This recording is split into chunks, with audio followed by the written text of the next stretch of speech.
कभी आपने सोचा कि जब आप डॉक्टर के पास जाते हैं दर्द से कराते हुए तो आप इलाज कराने जाते हैं या ऐसे जाल में फंसने जाते हैं जहाँ पे आपकी बीमारी की मुनाफे का धंधा बना लिया जाता है, क्योंकि दर्द आपका है, तकलीफ आपकी है, लेकिन आपको दवा कौन सी मिलेगी ये तय करता है सिर्फ एक मेडिकल स्टोर या दवाने वाला कंपनी, मतलब कि मुनाफा।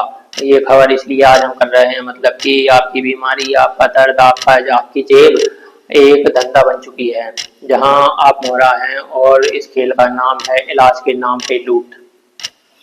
ये कोई सनसनीखेज खबर नहीं है, मतलब कि वो कड़वी हकीकत है जो हिंदुस्तान के हर हर परिवार को छू रही है। अमीर शायद इस चोट को नजरअंदाज कर दे, लेकिन मध्यम वर्ग के लिए ये सीधे उनके बर करती है। आपको जान के हैरानी होगी, भारत देश का उत्पादक देश है।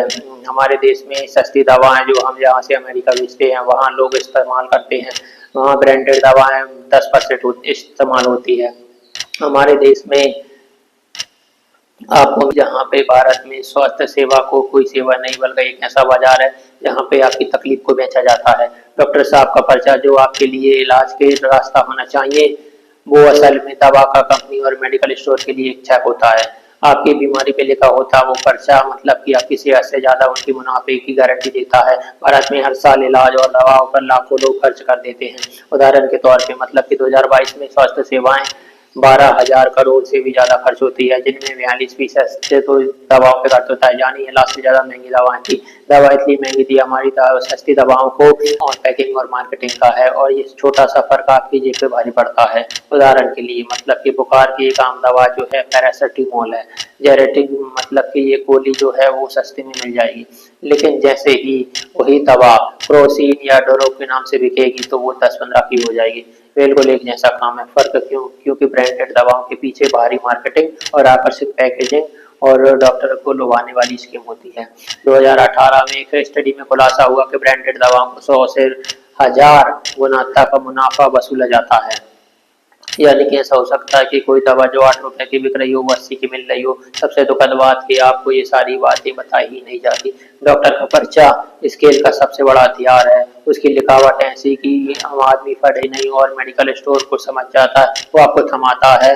दोनों का कमीशन जो है आपस में पहले तय होता है, और दोनों का कमीशन जो है आपस में पहले से तय होता है। भारत एक दुनिया का सबसे बड़ा जेनेरिक दवाओं का उत्पादक है। बार बार हम कह रहे हैं कि जो यूरोप अमेरिका जा रही है, मतलब अमेरिका से 90% जेनेरिक दवाएं हैं जो हमसे जाती है, लेकिन हमारे यहाँ पर सिस्टम में हर कोई मुनाफा कमाना चाहता है। डॉक्टर जेनेरिक दवाएं लिखते नहीं, कमीशन कम मिलता है। दवा कंपनियां विदेशी यात्राएं, महंगे गिफ्ट और नगद पैसे देती है ताकि वो ब्रांडेड दवाएं लिखें। और आपने देखा भी होगा कि मतलब आपके घर के आसपास कोई डॉक्टर होगा तो उनके यहाँ इमारती मेडिकल रिप्रेजेंटेटिव वो बहुत सारे गिफ्ट लाते हैं। वो गिफ्ट इसी भी बात को लेकर होते हैं कि उनकी कंपनी की दवा जो है वही रिकमेंड की जाए, और ये पहले से तय होता है फलाने मेडिकल पे वो स्टोर पर ही वो दवा मिलेगी, और सबका कमीशन तय होता है। और इसको करने के बदले ही वो विदेशी यात्राएं, महंगे गिफ्ट जो उन्हें दी जाते हैं। 2022 में सीबीडीटी के अनुसार मतलब भंडाफोड़ कर दिया था। कंपनी ने बताया कि डॉक्टरों को तकरीबन देश भर में 1000 करोड़ गिफ्ट बांटे गए। आपको याद होगा तो कोविड के दौरान कोई बीमार नहीं पड़ता था, यही एक दवा है जो मार्केट में दौड़ाई जा रही थी। हर आदमी जो है यही दवा खरीद रहा था, बार बार यही दवा जो है मार्केट में चल रही थी। अब इसको लेकर सीबीडीटी की रिपोर्ट आई है कि कंपनी ने हजारों करोड़ रुपए खर्च किए थे इसके प्रमोशन के लिए, तभी देश भर के डॉक्टर ने इसको लिखा था। हालांकि कंपनी ने इस बात का इनकार कर दिया, लेकिन सवाल फिर भी यही है कि कोई दवा जो है 10 रुपए की है, कोई दवा 100 रुपए की, तो कमीशन कहाँ से आता? इसलिए सब जो है वो गहरा होता है। 2018 में पीआईबी ने बताया कि 5.5 करोड़ लोग जो है ऐसे इलाज के खर्चे से गरीबी की रेखा के नीचे चले गए। इनमें से 3.8 करोड़ लोग दवाओं में खर्च हो गई। और ये आंकड़े नहीं है उन परिवार की चीखें हैं जिनकी पढ़ाई छूट गई, घर में राशन नहीं आया। अगर सस्ती दवाएं मिल जाती तो शायद जिंदगी नहीं बिगड़ती, लेकिन आपके इमोशनल से बढ़कर, आपकी सेहत से बढ़कर सिस्टम को मुनाफा चाहिए। भारत में डॉक्टर जो है मरीज को जो औसतन 2 मिनट देता है, सरकारी अस्पताल में 1 मिनट के आसपास मिलता है।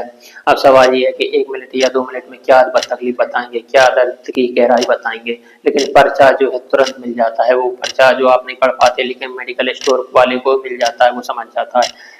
अमीर मरीज बड़े अस्पतालों में अपनी बात रख सकते हैं, गरीबों के साथ ये कहानी नहीं है, उसे चुपचाप वही लेना पड़ता है जो थमा दिया जाता है। इलाज आपकी जेब देखकर तय होता है, आपकी तकलीफ देखकर नहीं। सवाल ये है कि क्या सरकार सो रही है? लेकिन सरकार ने अपनी जनौषधि योजना के तहत 13,800 जन औषधि केंद्र खोले हैं, जहाँ पे 6,000 करोड़ से भी दवाएं बिकी है। सरकार को भी इससे बचत हुई है। सरकार ने 2022 में जेनेरिक दवा को अनिवार्य कर दिया था, मतलब कि कहा था कि नियम तोड़ने पर डॉक्टर को लाइसेंस रद्द कर दिया जाएगा। लेकिन सवाल ये है कि डॉक्टर्स की लालची है, जो दवा कंपनी जो है वो विरोध करती है, वो आपको डराती है, मतलब कि ये उनके मुनाफे से चोट करता है। यानी कि जो कोशिश सरकार कर रही है उसको सिस्टम स्ट्रॉन्ग है कि इतनी आसानी से तो आपको कह दिया जाता है कि जेनेरिक